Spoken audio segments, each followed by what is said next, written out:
Welcome to the Critical Conversations in Children's Literature, a web series I developed to bring children's literary writers in conversations with scholars to discuss critical topics brewing within the field. My name is Lashon Daley, and I am an assistant professor in the Department of English and Comparative Literature at San Diego State University. My areas of research and teaching are focused on children's literature as it intersects with folk tales and representations of girlhood in young adult novels. Today's conversation will be centered on representations of girlhood in the most recent Newbery Award winning novel. I would like to say that this series is funded by the Department of English and Comparative Literature at San Diego State University and is hosted in collaboration with the National Center for the Study of Children's Literature. I have also partnered with my students in my English 501 course entitled Representations of Girlhood in Young Adult Novels to develop the questions for today's conversation. And our amazing guest is the 2021 Newbery Award winner and New York Times bestselling author Tae Keller. She is the author of The Science of Breakable Things, her debut novel published in 2018, and her Newbery winning novel, When You Trap a Tiger, published in 2020. When You Trap a Tiger will be the centerpiece for today's conversation. Now, I want to provide just a teaser for those who have yet to read the book, but hopefully our audience has read it. When You Trap a Tiger follows Lily as she tries to return what was once stolen by her grandmother, her harmony, and in doing so, Lily tries to right the wrongs of her family's past in hope of being able to preserve her family's future. And so for me, as a girlhood studies scholar, I have invited Tae Keller to have this conversation with me about Lily's experience of her girlhood and how Lily's story provides new insight into representations of girlhood as it intersects with our understanding of the postmodern girl, decolonizing girlhood, and the impact of trauma on girlhood. So Tae Keller, thank you so much for having this conversation with me today. Thank you so much for inviting me. Just hearing you talk about it now and when you reached out to me originally, I just think that class sounds so cool. Like, I wish I could take that class. So we would love to have you. Yeah, I'm excited to talk about this stuff. So I was wondering for our audience, and just to kind of get us settled into this conversation, if you wouldn't mind reading a passage for us, just so we can kind of set the context for this conversation. Sure. So I'll just read kind of a few lines. This is from a point in the book when Lily is meeting these boys in her neighborhood, and these boys have kind of an idea of her family, specifically of who her grandmother is. And she's kind of thinking about who she's supposed to be and how she wants to present herself to these kids. I try to act like a regular girl. I try not to go invisible. I try to pretend that everything is fine at home. Thank you so much for reading that. So for the audience today, I do want to acknowledge that there are three kind of major representations of girlhood in this text. So we do have the protagonist Lily, we have her sister Sam, who is a protagonist in her own right, but perhaps a supporting character in this sense. And then we have Jensen, who's also a supporting character. And so I'm just wondering, with these three representations, and specifically thinking of Lily, like, is there for you a concept of the postmodern girl? Was there an opportunity in which you were thinking of these girls as a way to say, this is who the new girl is? And if you were thinking that, how would you describe a postmodern girl through these characters, or what kind of insights can you give us into who the postmodern girl is? That's such a good question. I think when I was thinking about each of these girls and how to present them and what messages I wanted to deliver to kids, when I'm thinking about what a girl should be, it's kind of pushing back against having any description at all. I think that there's a big problem that Lily is struggling with is that, as Sam says, she's the stereotype of a quiet Asian girl, and she's supposed to be quiet, and Asian girls are, they take a step back, they're kind of invisible, they help people around them, but they don't share the spotlight.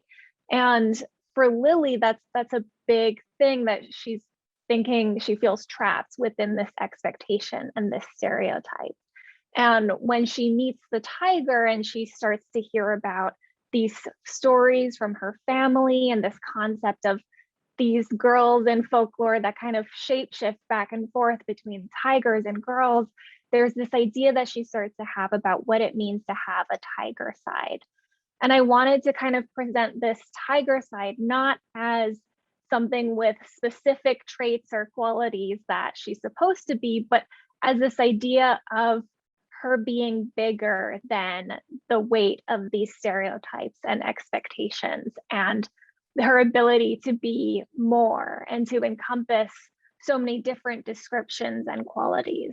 So I think that's really what I was trying to show. And Sam, in her own way, is kind of pushing against these expectations and really trying to figure out who she is. And in her relationship with Jensen, kind of pushing against the expectation that girls should be with boys and these heteronormative expectations on her. And so I wanted to show all these different ways that these girls are so much bigger than what people might expect from them.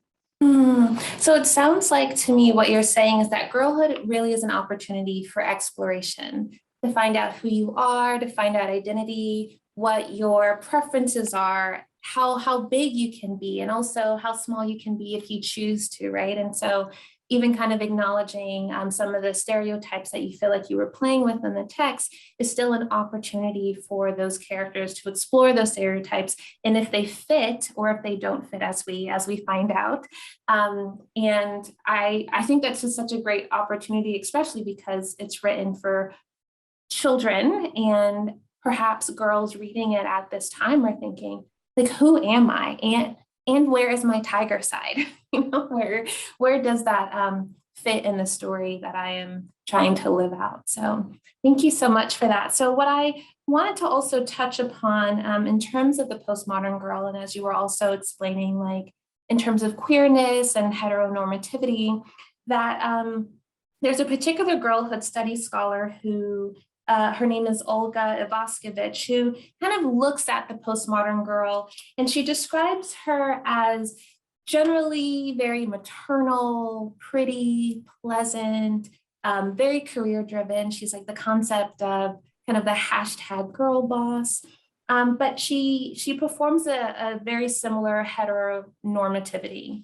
And when I was discussing this with my students, we were very much thinking about Jensen in this category because she is a tutor, so we know she's smart. We also know that she's got these kind of freckles, so that there is a pleasantness about her.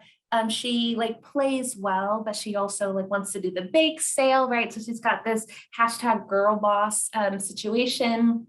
And so, but we were thinking about how does her queerness play into this kind of growing concept of the postmodern girl. So I was thinking perhaps if we could talk a little bit more about Jensen and who she is as a character, but also this kind of image of her moving into this romantic relationship, but it's not a focal point. You choose not to make it a focal point, but as if it's an everyday experience that girls experience. And so I was wondering if you could talk a little bit about that. Yeah, sure. So when I was writing, I was thinking a lot about representation. And so, of course, with the Korean culture and a biracial character, I really wanted to show that through Lily.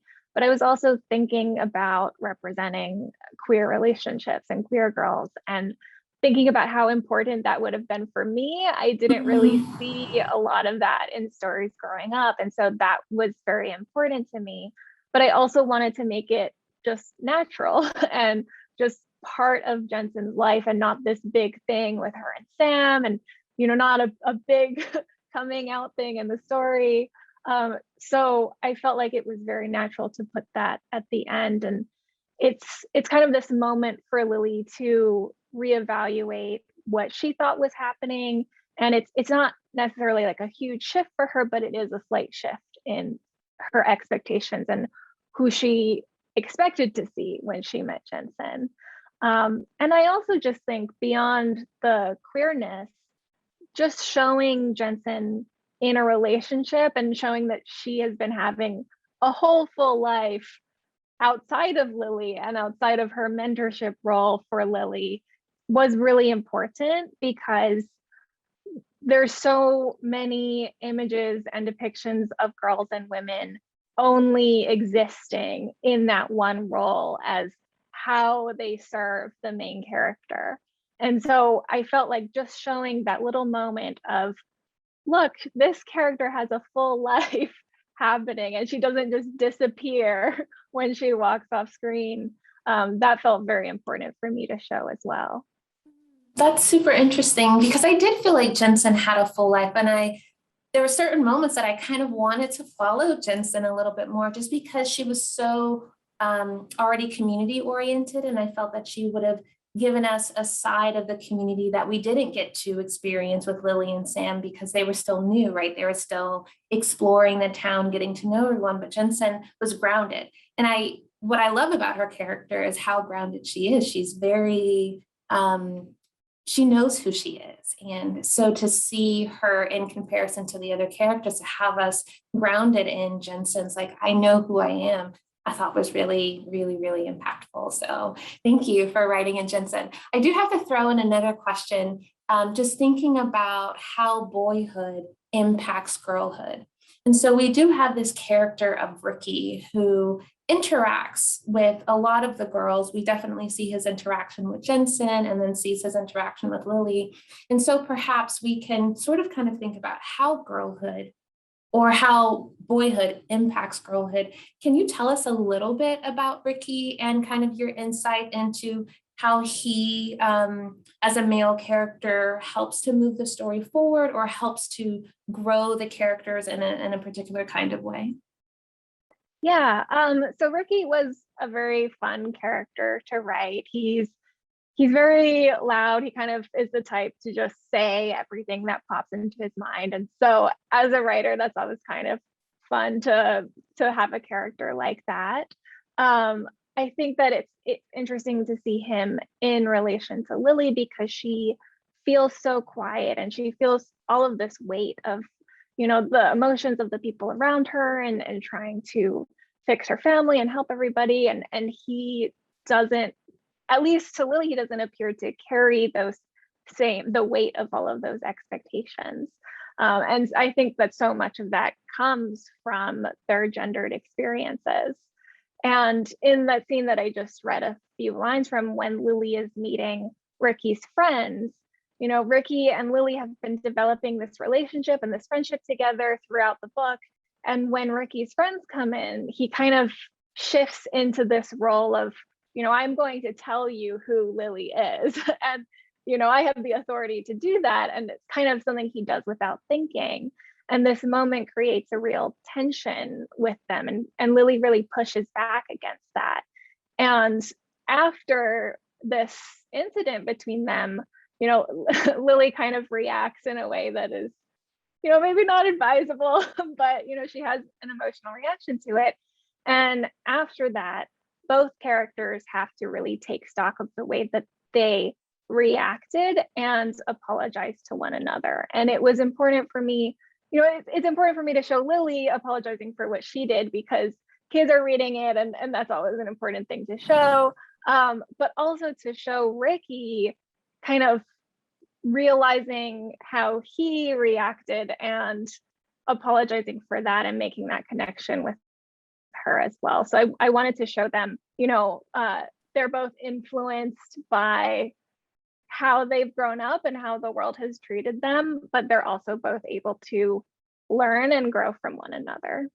And that growth is pretty tangible, especially as we learn that Ricky's family has this history of tiger hunting, and then that alerts Lily to wanting to seek Ricky's help, right? Wanting to seek his ability or the kind of narratives of his family in relationship to the narratives of her family, and it moves the plot forward.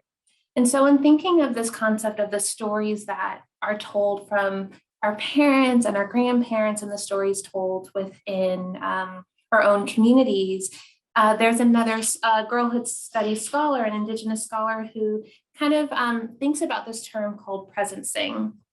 And she describes presencing as an opportunity for girls to decolonize their bodies, to decolonize their minds in order to connect with the stories of their ancestors and to reconnect with their heritage. And so Sandrina Defini talks about this specifically in her book chapter, Under the Shadow of Empire. And so I was wondering if you could kind of give us insight into how does presencing work for Lily? How does the kind of conjuring of these folk tales move her into a space of her girlhood, of her exploration of who she is, and perhaps how do we could use presencing in our own lives or in our own stories to connect with our heritage and connect with our communities?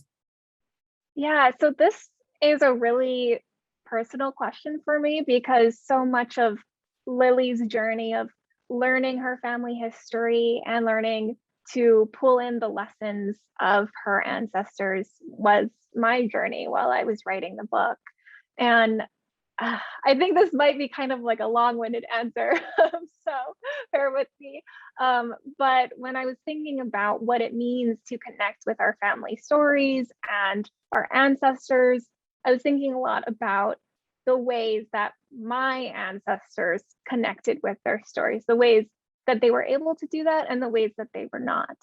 And so for my great-grandparents in Korea, they were living during the Japanese occupation of Korea. So, long before World War II, Japan was occupying Korea and Koreans weren't able to practice their traditions or tell their stories or speak Korean.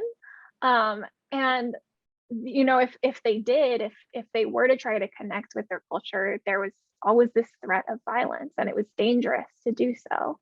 And even after World War II, there was kind of this culture of staying silent and not talking about the things that had happened because that was a shameful past for Korea. And the idea was if you talked about it, it could happen again. It would keep these emotions alive.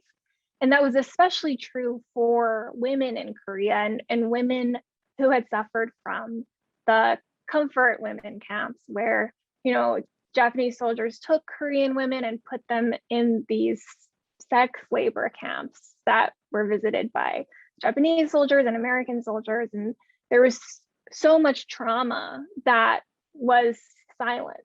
There was this idea that there was so much shame around this history. And if the women talked about their shame, then it would kind of become the shame of the country. And so they weren't allowed to talk about this. And my grandmother was growing up, after this, but really within this culture of not sharing the difficult stories and feeling like to share the history would be to burden the next generation. And she ended up immigrating to the US when my mom was about 3. And so her idea that she brought over of not sharing the past was kind of compounded by this US culture of assimilation and, this expectation that immigrants would leave behind their old culture. And in order to become American, you would have to just fully, forget where you came from. And so when my grandmother moved, she stopped speaking Korean to my mom. And there was this real rupture in culture there. And also this real rupture in their relationship because my grandmother didn't speak English. And so she was learning English alongside my mom. And there were these formative years where they weren't really communicating. And I look back on her life and I think about my great grandparents and the ways that all of these outside, occupying forces, patriarchy, the US xenophobia, all of these forces kind of caused these big tears and this big loss in culture and connection. And I'm lucky to be growing up now because my mom did so much work to reconnect to those cultures and to that history. And so when I was born, she did so much work to, find Korean stories and ask my grandmother to share these stories with me, the stories that she didn't get to grow up with. And I was able to connect a little bit. But I feel that I carry so much of that history of cultural tears and loss inside of me. And I didn't realize the weight of that or the extent of that until I started writing When You Trap the Tiger. And, I really intentionally went back and I found all these folk tales and I dug back into my family history and I read more about Korean history.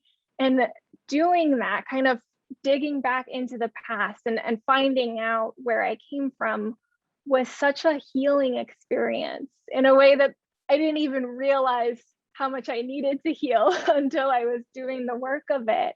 And it was kind of like rebuilding these bridges, and there are these losses that can't be mended, but there is still so much that I found that I could bring back. And it was a really emotional process. And I feel now that I know this history and these stories, I feel like a more whole version of myself. And it feels like a real gift to be able to then write this story. And hopefully, there are Korean readers and biracial readers, young people who are reading it that can connect with this culture or who can feel inspired to connect with their own stories and their own history. Yeah, I love what you said, that this is about a moment of healing. Often students or other scholars will ask me why I've chosen girlhood studies versus women's studies, right? And it didn't really come to me until I started digging more deeply into girlhood studies, and particularly my research topic, which is specifically on Black girlhood, that this was an opportunity for healing for me. I'm also a child of immigrant parents, and so kind of thinking about my experience with the stories they told of this country that I still have yet to visit, but being and feeling very American and not always being able to connect to these stories that are a part of my history, but also feel so far away. So yes, I absolutely love that. And I'm here with the healing. I'm here with it. So the last question I have for us this afternoon is thinking through Claudia Mitchell, who wrote in her book chapter, Charting Girlhood. She kind of gives us this explanation of how sometimes women actually prevent girls from becoming their full selves. They actually sometimes cause that trauma that girls are experiencing and having to work through their girlhood and into adulthood. And we see that in the text as well, right? Lily's mom not giving her the full story, not providing her with all the insights so that she could process herself. And so I'm wondering if you can talk a little bit about this conflict of motherhood, where the mother is trying to protect Lily, but Lily is kind of stunted in her growth to work through her trauma herself because she's not given the full information. So I'm wondering if you can provide us just kind of with insight with how trauma at least works in this text, and what were you processing through that with the motherhood and girlhood occurring in this moment of tension? Yeah, I think there's a lot of pieces to this. I think maybe the first piece that comes to mind for me is that I think it is true that a lot of times women and maternal figures do pass on these traumas and do hurt the people they're trying to protect. I think that a lot of that might come from the fact that so much of the pressures and responsibility of parenting and mentoring and raising kids is put onto women. And so, the more responsibility that you have to carry, the more opportunity there is to make mistakes. And then I think there's also that, of course, women also carry this internalized misogyny and these ideas about girls and women and the type of women that girls are supposed to grow into. And when it comes to protecting girls, especially, I think that there is this idea that girls can't handle things in the same ways that boys can, that we don't expect girls to be able to deal with things or to be as strong as boys. And that can be very difficult for boys and for girls. A lot of times people will put so much weight on boys and won't necessarily take the time to address their emotions and their, you know, the way that they're processing things. And then on the flip side, for girls, a lot of times they are kind of put in this bubble, and they, you know, they don't have the opportunity to kind of engage with the world because people don't expect them to be strong enough to. And so I think that that is a lot of what happens when this hurt occurs and when these traumas are passed on. And then of course there's also this piece of generational trauma. It's like kind of what I was talking about before, this hurt and this trauma that is passed on through generations when there's not necessarily an opportunity to heal. And that's why I think, you know, we were talking about healing, and that's so important, is to kind of stop this trauma from being passed on. And in the book, I wanted to show the ways that, you know, Lily's mom is not perfect and she does make a lot of mistakes, but she's also human and she's also trying. And there are moments in the book where her and Lily really connect and they're able to kind of heal together. Mm. And then there's this one moment at the end of the text, and I won't say why there was an apology, but there was an apology specifically between Sam and Lily, especially since Sam does take on a maternal figure.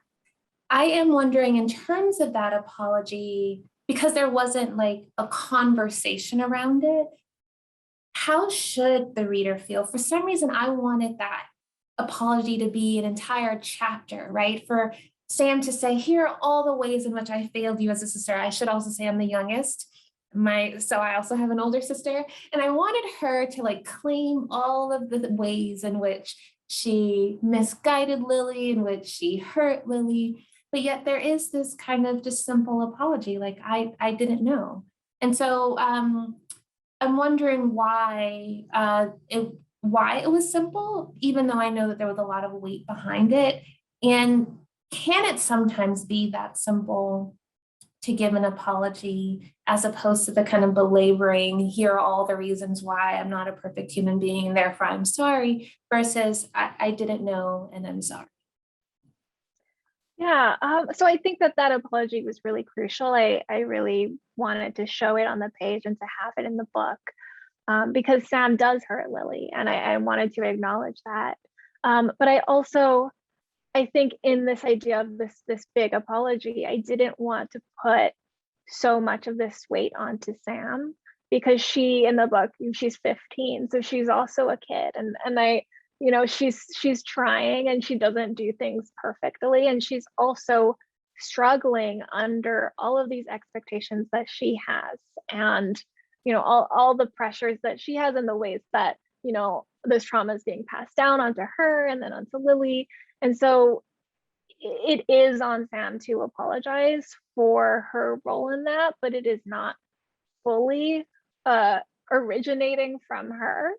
And also I think that I don't know if it can be that simple in real life, but I also think it can be longer in real life. You know, it's quite possible, and I'm hopeful that, you know, in Lily and Sam's future, that there are more conversations about this, and as they grow up and they have more context, they can, you know, understand the ways that they behaved and reacted to things in new ways.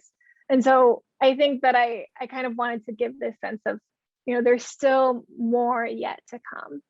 Mm. Well, we'll leave it there. I think that's the perfect way to end this conversation, that there's still more yet to come. Well, thank you so much for this conversation and for engaging with me and some of the questions that my students have. Is there any other final word or any other final thought that you would like to leave our audience with in terms of this conversation? I think I was thinking so much about girlhood, and, when I was growing up, who I felt like I was supposed to be and who I wanted to be, and the possibilities that were open or were not open for me. And so much of my thinking about that went into this book. And it's really, really meaningful to me to know that you and your students and people are having conversations about that, not just related to this text, but in general, because I think it is so important. And, hopefully we're moving towards a better world, and we're Hopefully. working on that healing. Well, thank you so much. It was so great to have this conversation with you. Thank you.